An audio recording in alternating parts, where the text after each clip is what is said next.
Good morning class, मैं जीतू सिंह। आज हम लोग फिर से एक बार क्लास 10th का एनसीईआरटी देखेंगे, सब्जेक्ट साइंस का।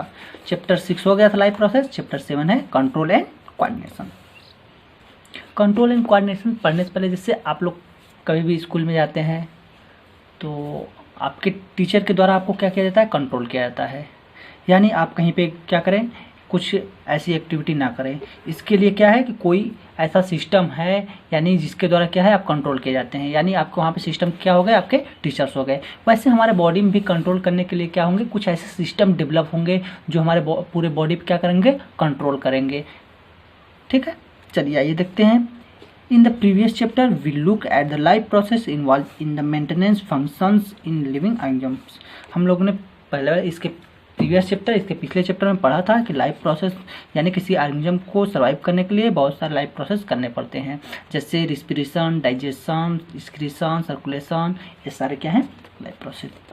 There we had started with the notion we all have that if we see something moving it is alive. यानी हम लोग पिछले चैप्टर में ये भी पढ़ा था कि अलाइव क्या होते हैं, यानी लिविंग थिंग्स और नॉन लिविंग थिंग्स क्या होते हैं। लिविंग थिंग्स क्या होते हैं, जिसमें मूवमेंट होता है।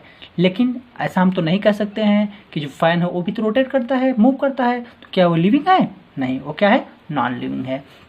यानी हम लिविंग किसे कहेंगे, आइए देखते हैं लिविंग किसे कहेंगे।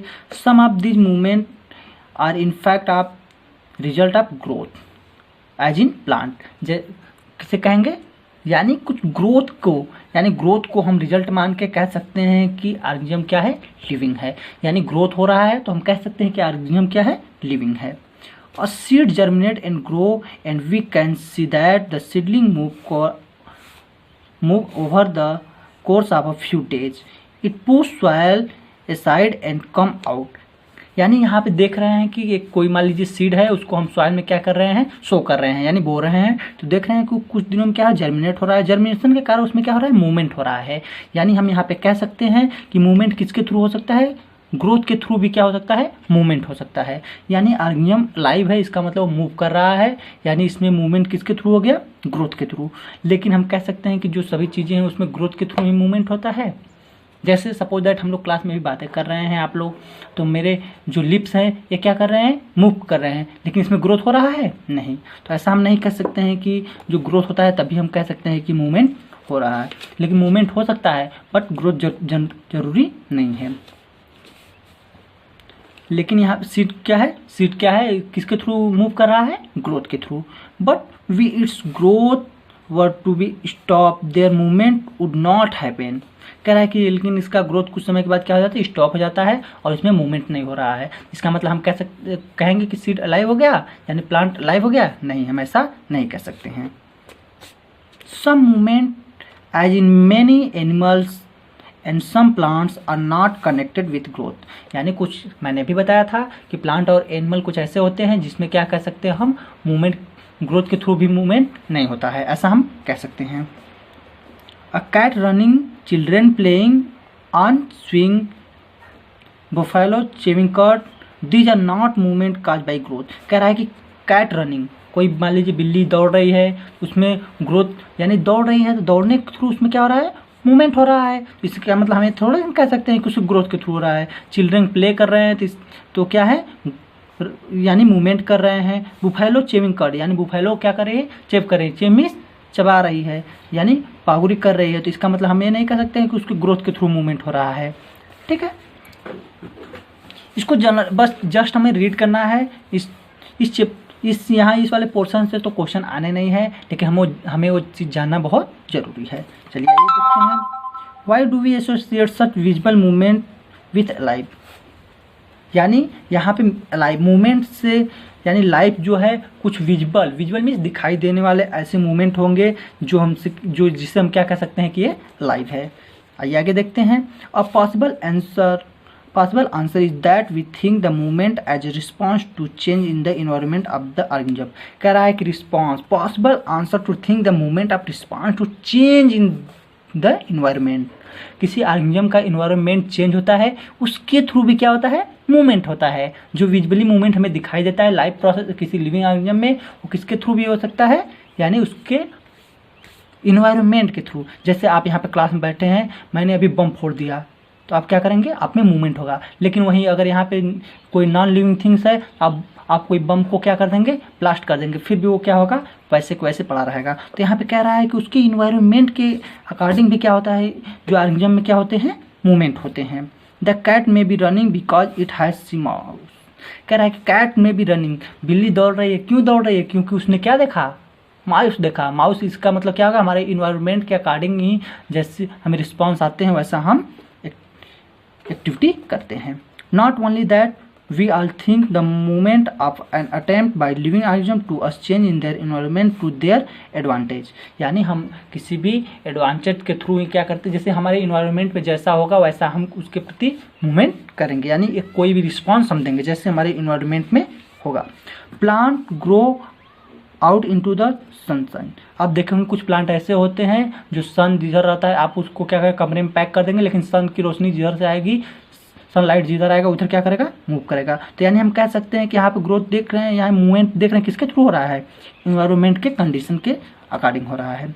Children try to get pleasure and fun out swimming. Buffalo chew cud to help break up the tough food so as be able to digest the better. कह रहा है कि यहाँ बुफेलो में भी क्या हो रहा है, यानी किसके थ्रू हो रहा है, यानी जो टफ फूड होते हैं, यानी जो बोलस फूड होते हैं उसको क्या करते हैं, स्मॉल पार्टिकल में करते हैं, जिसके थ्रू उसमें क्या हो रहा है, मूवमेंट हो रहा है। When bright light are focus on your eye we touch the hot object. कह रहा है कि जैसे हमारे आँख में क्या है, ब्राइट लाइट, बहुत चमकीली लाइट आती है, तो हम आँख के प्रति क्या करते हैं, रिस्पांस, कोई उस लाइट के प्रति कोई रिस्पांस देते हैं। यानी हम इन्वायरमेंट के थ्रू ही कह सकते हैं, हमारे आँख का जो मूवमेंट हुआ किसके थ्रू हुआ है, इन्वायरमेंट के थ्रू हुआ। कोई हॉट ऑब्जेक्ट को हम टच करेंगे तो क्या करेंगे, हाथ को हटा लेंगे। तो यानी हमारे इन्वायरमेंट के थ्रू ही क्या हो रहा है, ये सब चेंजेस हो रहे हैं। यानी मूवमेंट हम यहाँ पे इस वाले पैराग्राफ में हम देखेंगे मूवमेंट किसके थ्रू हो रहा था। इस वाले पैराग्राफ में हम लोगों ने देखा मूवमेंट किसके थ्रू हो रहा था, इन्वायरमेंट के थ्रू। और इस वाले पैराग्राफ में देखा कि मूवमेंट किसके थ्रू हो रहा था, ग्रोथ के through. If you think a bit more about this it becomes apparent that all this movement is response to the environment is carefully controlled। यानी ये जो सारे जो एक्टिविटी हो रहे हैं, सारे जो मूवमेंट हो रहे हैं क्या होते हैं, एक वे कंट्रोल में होता है, एक वेल डेवलप कंट्रोल के माध्यम से होता है। यानी हमारे बॉडी में कुछ ऐसे सिस्टम डेवलप होंगे जिसके थ्रू क्या हो रहे हैं, एक कंट्रोल किए जा रहे हैं। ठीक है, कौन सा सिस्टम है उसी के बारे में हमें डिटेल में इस चैप्टर में पढ़ना है। Etch kind of change in the environment evoke means बुलाते हैं N appropriate movement in response. यानी जो रिस्पॉन्स होता है उसके अकॉर्डिंग उसके अकॉर्डिंग हम क्या करते हैं, कोई एक्टिविटी करते हैं, कोई मूवमेंट करते हैं, जो क्या होता है, एक कंट्रोल होता है, बहुत क्या होता है, केयरफुली कंट्रोल किया जाता है हमारे बॉडी के थ्रू, जिसके लिए क्या है, कुछ सिस्टम हमारे बॉडी में डेवलप है, उस सिस्टम के बारे में हमें डिटेल में पढ़ना है। When we want to talk our friend in class we whisper on the event to triggering। कह रहा है कि जैसे इन्वायरमेंट के थ्रू ही क्या करते हैं, हम कुछ मूवमेंट करते हैं। जैसे हम सपोज दैट क्लास में बैठे हैं तो हम साउटली तो चिल्लाएंगे नहीं क्लास में, क्यों, क्योंकि क्लास में क्या है, टीचर्स हैं। तो जैसा इन्वायरमेंट है उसके अकॉर्डिंग हम अपने फ्रेंड से क्या करते हैं, बहुत स्लोली बातें करते हैं। यानी इन्वायरमेंट के अकॉर्डिंग हम देख रहे हैं वहाँ पर क्या करें, मूवमेंट कर रहे हैं, यानी रिस्पॉन्स दे रहे हैं। Clearly the movement to be made depend on the event of the triggering, therefore such control movement must be connected to the recognition of various event in the environment followed by only correct movement in response। कह रहा है कि जो movement होता है, यानी हम क्यों नहीं चिल्लाते हैं, क्योंकि कंट्रोल किया जाता है, हमारे बॉडी में कुछ सिस्टम डेवलप है जिसके द्वारा क्या किया जाता है, कंट्रोल किया जाता है। वही हम अगर बाहर खेलते रहते हैं तो बहुत क्या है, लाउडली क्या करते हैं, चिल्लाते हैं, क्यों, क्योंकि वहाँ पे कुछ कंट्रोलेशन क्या होता है, कम हो जाता है। यानी कंट्रोल के अकॉर्डिंग बॉडी पे क्या है, कंट्रोल किया जाता है, जिसके थ्रू हम क्या करते हैं, अपना रिस्पॉन्स देते हैं। In other word living organism must be use system providing control and coordination. Living being में कुछ सिस्टम ऐसे डेवलप हैं जो कंट्रोल एंड कोऑर्डिनेशन का कार्य करते हैं। कंट्रोल क्या होता है, कोऑर्डिनेशन क्या होता है, coordination is ability to control the body movement. यानी बॉडी के मूवमेंट को कंट्रोल करने की जो एबिलिटी होती है उसे क्या कहते हैं, coordination. In keeping with the general principle of the body organization in multicellular organism, specialized tissue are used to provide this control and coordination activity। यानी कह रहा है मल्टीसेलुलर ऑर्गेनिज्म में कुछ ऐसे टिश्यू डेवलप हैं जिसके थ्रू क्या होता है, कंट्रोल की एक्टिविटी को किया जाता है। उसमें हमें पढ़ना है, एनिमल में पढ़ना है नर्वस सिस्टम। 9th क्लास में हम लोगों ने कुछ नर्वस सिस्टम के बारे में देखा था। उसमें हम लोगों ने नर्वस सिस्टम क्या होता है, जो मैसेज को ट्रांसफ़र करता है। ऐसे सेल के ऐसे ग्रुप होते हैं जो क्या करते हैं, मैसेज को ट्रांसफ़र करते हैं। यानी इस नर्वस सिस्टम, आइए थोड़ा सा देख लेते हैं।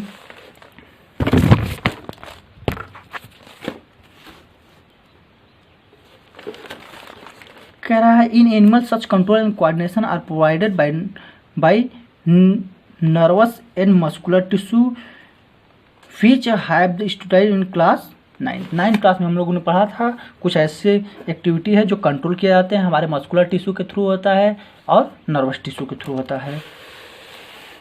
यहाँ पे दिया है touching a hard object in urgent and dangerous situation for us. जब हम किसी हार्ड या डेंजरस ऑब्जेक्ट को टच करते हैं तो हमें क्या होता है, उसके प्रति हम क्या करते हैं, एक रिस्पॉन्स देते हैं। उसके अकॉर्डिंग हम क्या करते हैं, रिस्पॉन्स देते हैं। We need to detect it and response to it. How do we detect that we touching a hot object. हम कैसे उसको महसूस करते हैं कि ये हॉट ऑब्जेक्ट है। यानी कि हमारे बॉडी में कुछ ऐसे सिस्टम डेवलप होंगे जो हमें बताते होंगे कि ये हॉट है, कोल्ड है। ठीक है। All the information from our environment is detect by the specialised tip of the sub nerve cell. यानी यहाँ पे क्या पढ़ना है, नर्व सेल। नर्व सेल क्या होता है, यानी जिससे नर्वस सिस्टम बना होता है उसे क्या कहते हैं, नर्व सेल और न्यूरॉन्स। हम लोग न्यूरॉन्स यानी नर्व सेल जो है ह्यूमन बॉडी का सबसे बड़ा सेल है। This receptor are actually located in our sense organs such as inner ear, the nose, tongue and so on. The gustatory receptor will detect taste. यहाँ पे एक इसको अंडरलाइन कर लेंगे। गस्टेटरी रिसेप्टर क्या करते हैं, टेस्ट को डिटेक्ट करते हैं। टेस्ट को डिटेक्ट करने वाले रिसेप्टर क्या है, गस्टेटरी रिसेप्टर। और वहीं अल्फैक्टरी रिसेप्टर क्या करते हैं, स्मेल को डिटेक्ट करते हैं।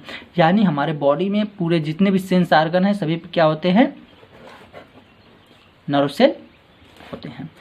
This information acquire at the end of the dendritic tip of nerve cell. यानी हम यहाँ पे न्यूरॉन्स के जब स्ट्रक्चर को यहाँ पे देखेंगे तो यहाँ पे देख रहे हैं डेंड्राइट्स है और यहाँ पे न्यूक्लियस है। कोई सेल होगा तो न्यूक्लियस होगा ही। न्यूक्लियस यानी यहाँ पे साइटॉन है जिसको सेल बॉडी के नाम से जानते हैं। और लॉन्ग थ्रेड लाइक स्ट्रक्चर है जो यहाँ पे न्यूरॉन्स से अराइज हुआ है, उसको एक्सॉन बोलते हैं। इसको माइलिन शीथ और इंडिंग, नर्व इंडिंग या सिनेप्स, यहाँ पे लास्ट में सिनेप्स होता है। चलिए आइए देखते हैं। This information acquired eight the end of the dendrite. यानी इन्फॉर्मेशन कहाँ से आते हैं, डेंड्राइट्स के थ्रू कहाँ आएंगे, हमारे साइटॉन से होते हैं, एक्सॉन से होते हुए दूसरे यहाँ पे क्या होंगे, यहाँ पे दूसरे नर्व सेल क्या होंगे, अटैच होंगे। यानी यहाँ से दूसरा नर्व सेल शुरू होगा, सेल बॉडी हो जाएगा नर्व सेल। ऐसे पूरे नर्व सेल हमारे बॉडी में क्या है, एक जाल की तरह लगे हुए हैं।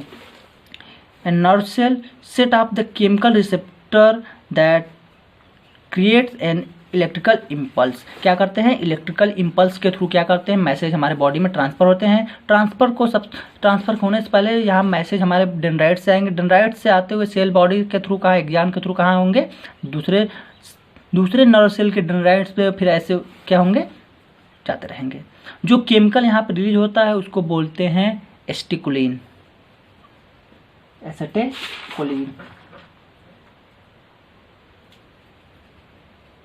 एसिटिकोलिन क्या होता है, यहाँ पे रिलीज होता है सिनेप्टल क्लैप में और दूसरे नर्व सेल में क्या करता है, मैसेज को ट्रांसफर करता है।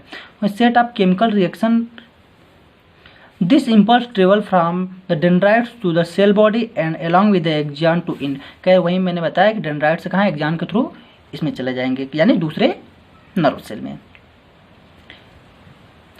At the end of the axon, the electrical impulse set of the release of some chemical। उस केमिकल का नाम क्या है, एसिटिकोलिन। एसिटिकोलिन कुछ केमिकल को यहाँ पे रिलीज करते हैं एंड पे, जो डेंड्राइट दूसरे नर्व सेल के डेंड्राइट से क्या होते हैं, अटैच होते हैं। यहाँ पे मैसेज इस केमिकल के थ्रू क्या करेंगे, इस दूसरे नर्व सेल में ट्रांसफर हो जाएंगे। This chemical across the gap or synapse. यहाँ पे जो गैप होता है, यानी इसको हम यहाँ पे ये दिखाया गया है, यहाँ पे एक्सॉन और ये दूसरे डेंड्राइट्स के बीच जो गैप है इसी को क्या कहते हैं, सिनेप्स और गैप्स या synaptical clap.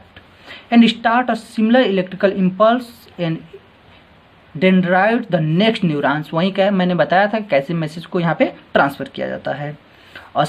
Similar synapse finally allow delivery of such impulse from neurons to other cells such muscle cell और ग्लैंड। यानी ये क्या करते हैं, मसल सेल से ग्लैंड से क्या करते हैं, मैसेज को रिसीव करते हैं और दूसरे न्यूरॉन्स तक पहुंचाते रहते हैं। डेंड्राइट्स का फंक्शन है मैसेज को यहाँ से कहाँ तक, न्यूरॉन्स के थ्रू दूसरे नर्व सेल में ट्रांसफर करना। It is thus no surprise that nervous tissue is made up of an organized network on the cell in neurons। यानी जो नर्वस सिस्टम का मेन फंक्शनल यूनिट क्या होता है, ये न्यूरॉन्स ही होता है। Neurons and specialise for conducting information by electrical impulse from one part of the body to another part. एक पार्ट से दूसरे पार्ट में इलेक्ट्रिकल इम्पल्स के थ्रू यही न्यूरॉन्स क्या करते हैं, मैसेज को ट्रांसफर करते हैं। यहाँ पे दिया है identify the part of neuron, यहाँ पे न्यूरॉन के पार्ट को दिखाया गया है। वहीं first where the information acquire, where information is acquire through which information travel as an electrical impulse where the impulse must यानी 7.1 फिगर को यहाँ पे बताया गया है। इसमें क्या करते हैं, इसके थ्रू ये न्यूरॉन्स के पार्ट को दिखाया गया है और दूसरे में दिखाया गया है कि कैसे यहाँ पे मैसेज ट्रांसफ़र होते हैं। और यहाँ पे कह रहा है सेकंड पार्ट का सेकंड कह रहा है कि through which information travel from electrical impulse where the impulse must be converted into a chemical signal for onward transmission. यानी यहाँ पे एक सिनेप्स के बारे में बता रहा है कि यहाँ पे सिनेप्स यानी जहाँ पे इम्पल्स है, इम्पल्स यानी जो मैसेज है क्या हो रहा है, ट्रांसफर हो रहा है, कहाँ पे हो रहा है वो दिखाया गया है और कैसे हो रहा है, किसके थ्रू हो रहा है ये दिखाया गया है और यहाँ पे न्यूरॉन्स के स्ट्रक्चर को दिखाया गया है। चलिए अब नेक्स्ट पार्ट में हम लोग देखेंगे रिफ्लेक्स एक्शन देखेंगे। यहाँ तक आप लोग पढ़ लेंगे अच्छे से, जो नहीं समझ में आएगा आप कमेंट कर सकते हैं।